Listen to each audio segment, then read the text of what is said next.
आगे बढ़ाएं और आपको बताएं कि सुप्रीम कोर्ट ऑफ पाकिस्तान में वज़ीर आज़म शहबाज शरीफ की जानिब से दायर हत्या की इज़्ज़त केस में बानी पीटीआई के हक़ दिफा से मुतालिक नज़रसानी अपील सुनने वाले बेंच में तब्दीली कर दी गई है। अहम खबर से अपने नाजरीन को आगाह करें कि सुप्रीम कोर्ट ऑफ पाकिस्तान में वज़ीर आज़म शहबाज शरीफ की जानिब से दायर हत्या की इज़्ज़त केस में बानी पीटीआई के हक़ दिफा से मुतालिक नज़रसानी अपील सुनने वाले बेंच में तब्दीली कर दी गई है। इस हवाले से मज़ीद तफसीलात जानते हैं इस्लामाबाद से ब्यूरो चीफ बिलाल डार से। बिलाल डार, बताइएगा क्या तफसीलात हैं। माजिद, बिल्कुल अदालत उज़्मा ने केस की समाअत के लिए तैयार 3 रुकनी बेंच जिसकी सरबराही जस्टिस हाशिम काकर करेंगे। बेंच के दीगर अरकान में जस्टिस मियां गुल हसन औरंगजेब और जस्टिस इश्तियाक इब्राहिम शामिल होंगे। नया बेंच 31 मार्च को केस की समाअत करेगा।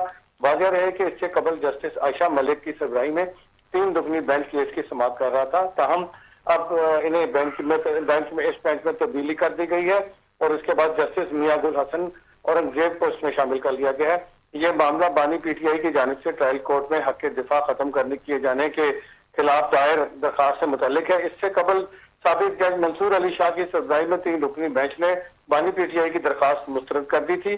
बाद बानी पीटीआई ने इसी फैसले के खिलाफ सुप्रीम कोर्ट में नजरसानी की अपील दायर कर रखी है, जिस पर अब नया बेंच तश्कील दे दिया गया है और बेंच जो ये नया बेंच है अब वो समाअत करेगा। जी बिलाल, शुक्रिया तफसीलात से आगाह करने के लिए।